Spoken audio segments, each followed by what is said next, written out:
Hello à tous, bienvenue dans ce troisième épisode de J'écris une nouvelle en 1 heure. Je vous rappelle le concept, je vais tirer au hasard un début d'histoire et j'ai 1 heure pour imaginer l'histoire, structurer l'histoire, écrire l'histoire.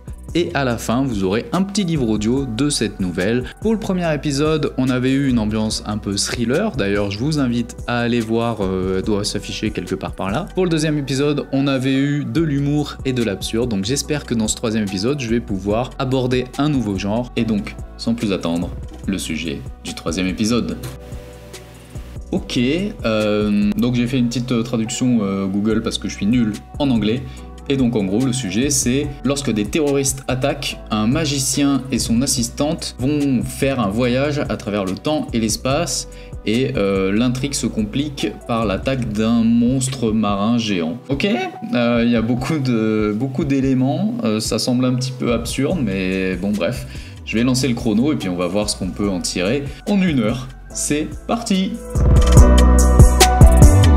Ok, vous avez le minuteur juste derrière. Et c'est parti. Et je suis déjà stressé. Donc la première étape, on va essayer de se faire un petit brainstorming. On va essayer de poser des idées pendant 10-15 minutes. Ensuite, pendant 10-15 minutes, on va essayer de poser la structure.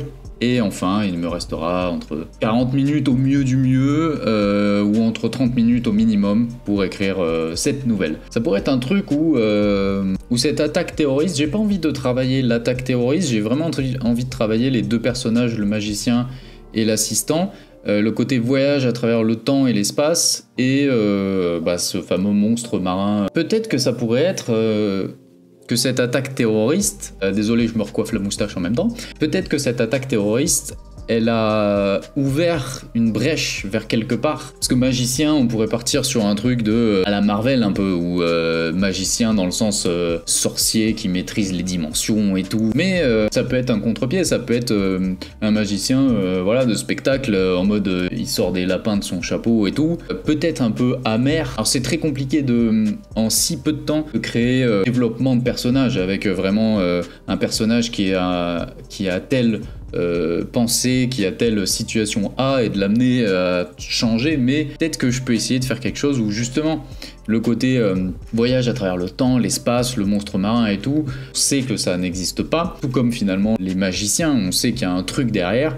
Ça pourrait être intéressant, un magicien et son assistant un petit peu amer. Leur métier c'est vraiment censé vendre du rêve, vendre et faire croire à la magie, mais eux savent encore plus que nous que la magie ça n'existe pas et que derrière c'est juste des effets d'illusion. Et donc le fait que ce magicien et cet assistant qui sont un petit peu blasés, ils vivent un truc, ça n'a aucun sens, ou ça crée une brèche dans l'espace, dans le temps, où il y a des monstres marins géants et tout. Enfin, pour être un petit développement de personnages un peu sympa.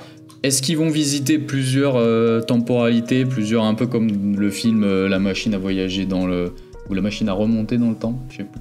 Et l'attaque de ce monstre marin géant, j'ai envie aussi de faire un truc pour aller à fond dans le côté univers et tout. Un requin géant mais qui vole dans un monde un peu absurde, où on pourrait tomber justement dans une structure tentaculaire et infinie où pourrait se côtoyer des espaces totalement vides, genre des pièces qui feraient des kilomètres de long, et puis après que des structures... que des couloirs imbriqués, et puis en même temps il serait poursuivi par ce monstre marin. Faut quand même que je respecte le truc, donc je peux pas...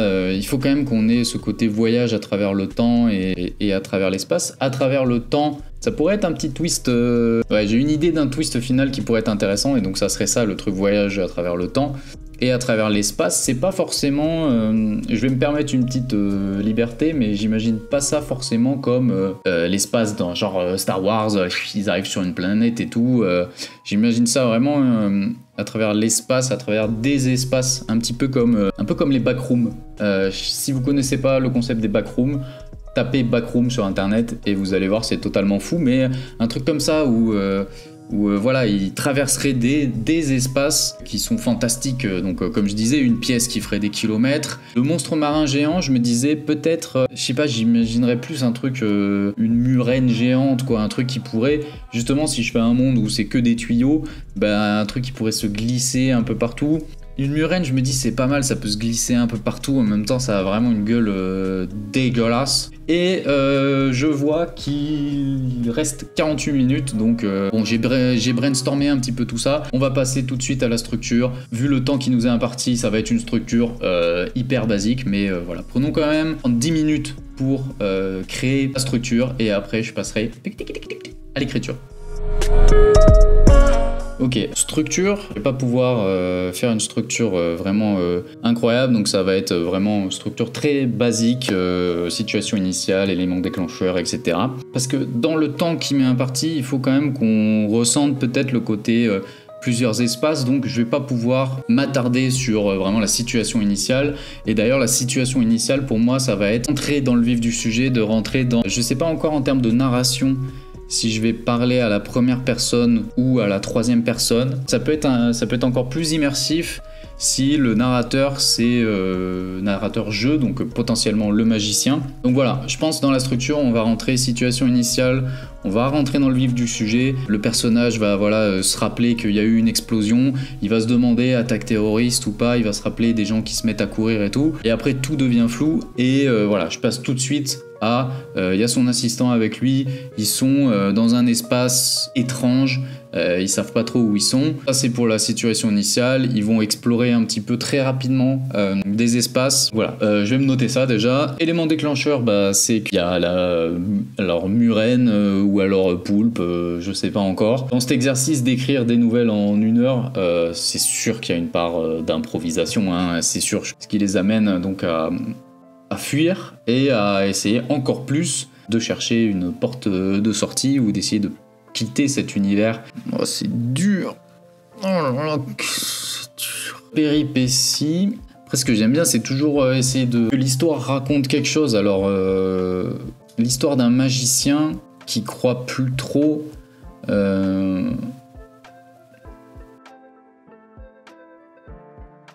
Ou alors je pars dans un truc un peu plus méta. Je pourrais parler du deuil.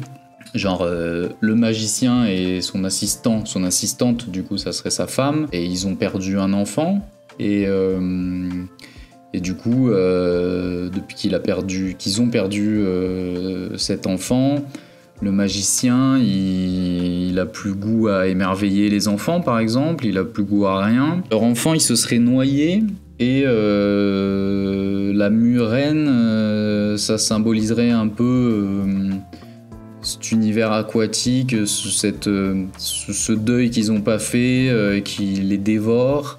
Ouais, c'est pas mal. Il a limite envie de se faire dévorer par la murène. Le magicien, lui, il a plus envie de lutter, il a envie d'être dévoré par la murène. Mais sa femme, elle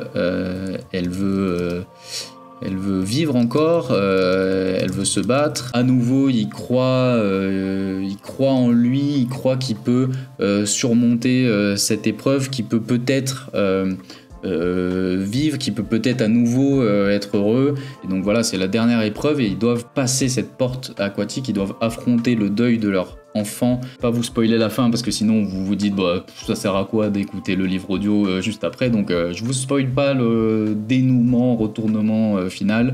Il me reste 34 minutes, j'ai pas de péripéties, mais je pense qu'en fait la péripétie ça va juste être bah voilà, ils courent, ils essayent de s'échapper, en même temps le magicien réalise que lui il a pas très envie de s'échapper, fait un brainstorming, on a imaginé l'histoire. On a une structure avec des petits... C'est une structure gruyère, hein. Il y a des petits trous, mais c'est pas grave, je vais le combler en écrivant. 34 minutes, franchement, c'est cool. J'espérais entre 30 et 40, donc on est dans les temps. Et bah, moi, je vais passer à l'écriture. Et puis, on se retrouve à la fin pour savoir si j'ai réussi ce défi d'écrire en 1 heure ou si je déborde un petit peu comme les 2 derniers épisodes, j'avais débordé entre 5 et 10 minutes. Bon, on va dire que ça passe, mais cette fois je vais essayer de pas déborder. A tout de suite.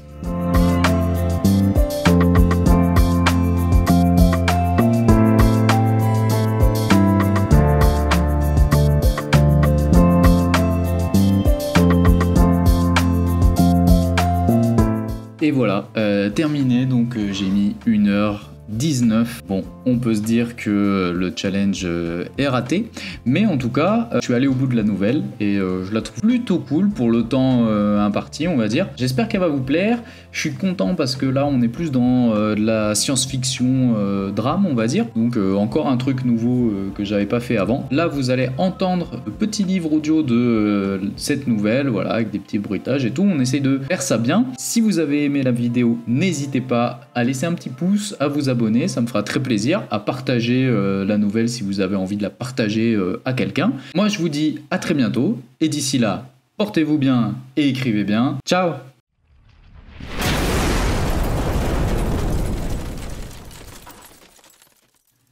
De l'explosion ou du silence qui a suivi, je me demande encore lequel a été le plus assourdissant.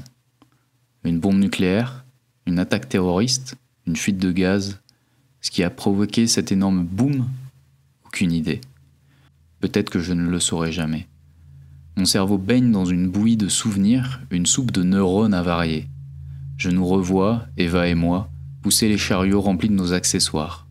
Scies trafiqués, chapeaux à double fond, cartes truquées, lapins complices. Tout notre attirail de parfaits menteurs, d'abuseurs de foire, de magiciens d'os de pacotille. Au moins, je n'aurais pas à subir un énième spectacle, sentir tous ces yeux rivés sur nous, ce public constitué en majorité d'enfants, si émerveillés par nos tours de passe-passe. Ils y croient dur comme fer, les pauvres chérubins. Quand je coupe Eva en deux, quand je devine la carte qu'ils ont choisie, quand je sors l'animal du chapeau comme par enchantement. Mais moi, je ne crois plus en rien. Plutôt, je pensais ne plus y croire.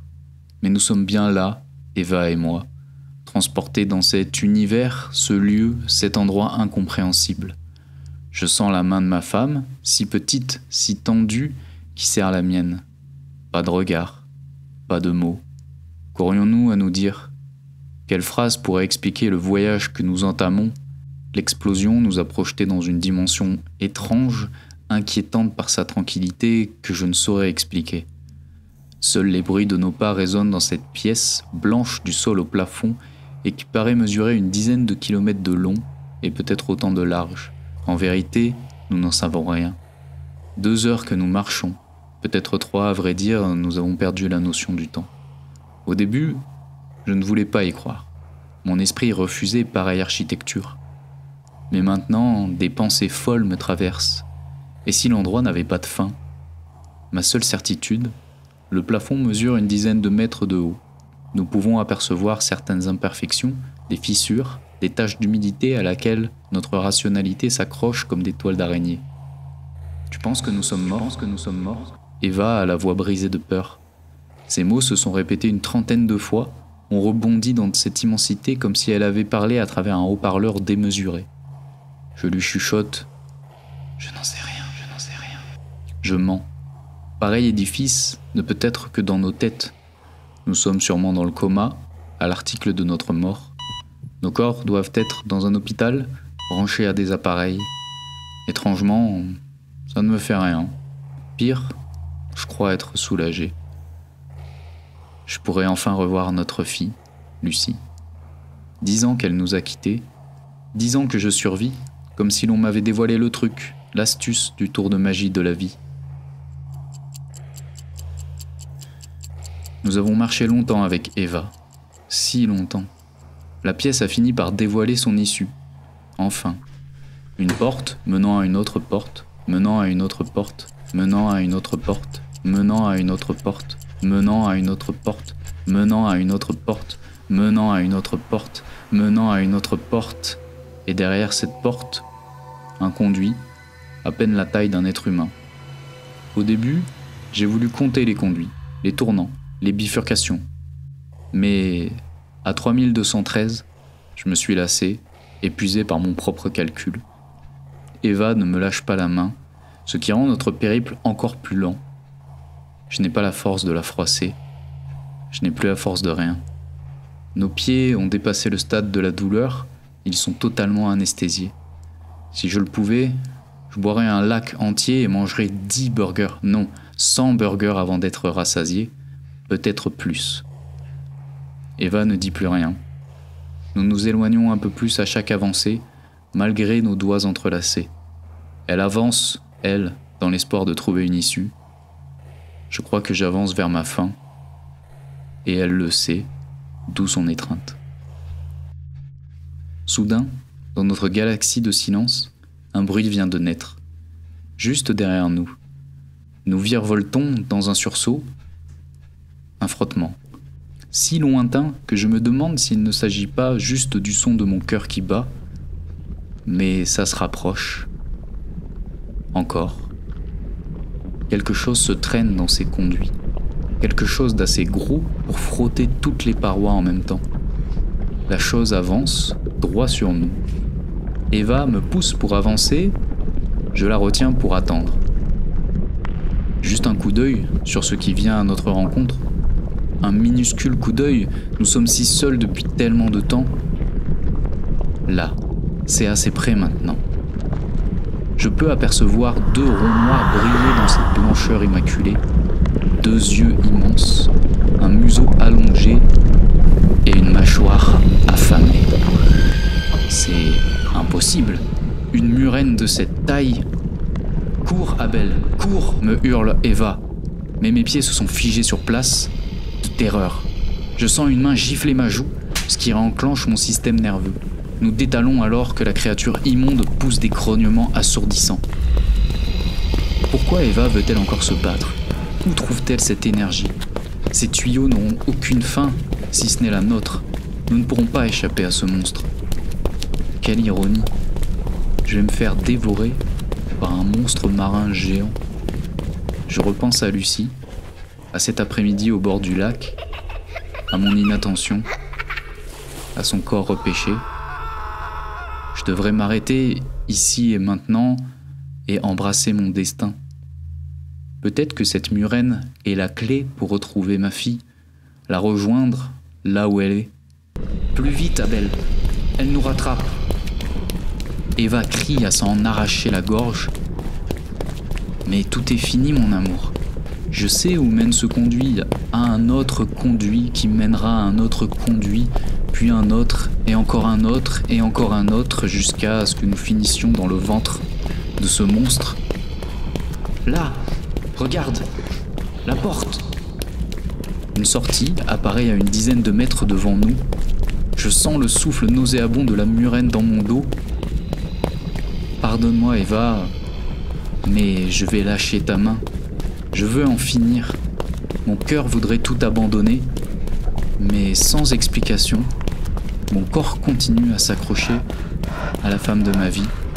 Il s'en est fallu de peu, mais nous franchissons la porte, à l'abri, pour quelque temps. Derrière, une passerelle aux proportions incompréhensibles se dresse devant nous. Sur chaque côté, le vide, blanc, épuré, glaçant, infini. À peine le temps de reprendre notre souffle, Eva continue sa course alors que la murène essaye de glisser son museau à travers l'interstice. Nous courons sur le pont. Je jette un coup d'œil en arrière. La créature gesticule dans l'entrebâillement, force pour passer et finit par détruire une partie du mur. À nouveau, elle nous prend en chasse. On peut y arriver, Abel. On n'abandonne pas. On est foutu, Eva, je lui réponds. Hors de question de te laisser tomber.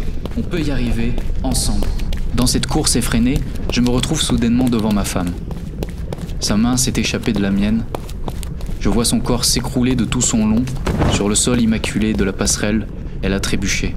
La murène n'est plus qu'à quelques foulées de nous, sa gueule grande ouverte, prête à emporter mon Eva. Au secours, crie-t-elle. L'ombre du monstre a déjà englouti Eva. Ça ne peut pas finir comme ça. Je ne peux pas perdre davantage. D'instinct, je lève mes bras et fige la monstruosité dans son mouvement. La murène géante lévite à présent au-dessus de ma femme, comme une statue de glaise. Eva me regarde, l'air surprise. Après tout, je suis un magicien. Je claque des doigts, et la murène se dissipe alors en un milliard de petites particules. Bientôt, elle n'est plus qu'une pluie fine. Je me jette dans les bras de mon épouse, Nous nous embrassons comme cela n'était plus arrivé depuis des années. Derrière nous, les gouttes se sont rejointes et forment à présent une porte aqueuse. Eva m'aide à me relever et nous nous empressons de quitter cet endroit. Jamais je ne saurai son nom, et c'est mieux ainsi. Eva passe en première, je la suis sans hésiter. Nous flottons dans un abysse et à mesure que nous nous éloignons, l'ouverture se referme peu à peu. Mes sens s'engourdissent et alors que je sombre dans un sommeil profond, j'aperçois, le temps d'une seconde, une petite silhouette apparaître dans l'entrebâillement et me faire un signe de la main. Puis, plus rien.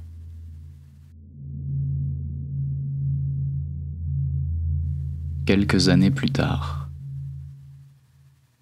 Eva a encore été exceptionnelle ce soir. Et sans fausse modestie, je n'ai pas été mal non plus. Les enfants ont adoré. Le tour avec les poissons, c'est leur préféré. Faut dire, même les plus grands professionnels du métier ne comprennent pas comment on réussit ce tour à chaque fois. Ce n'est pas à eux que je vais apprendre l'art de la magie. Savoir taire ses secrets. Après le spectacle, une petite fille est venue me voir, pétillante, pleine de vie. Elle m'a demandé d'une voix cristalline « Comment vous faites pour que la nurène elle disparaisse, monsieur ?»« Ah ça, c'est un secret, » je lui ai répondu. « Oh allez, monsieur, dites, la nurène, elle est où ?»« Nulle part. Elle a disparu pour de bon. »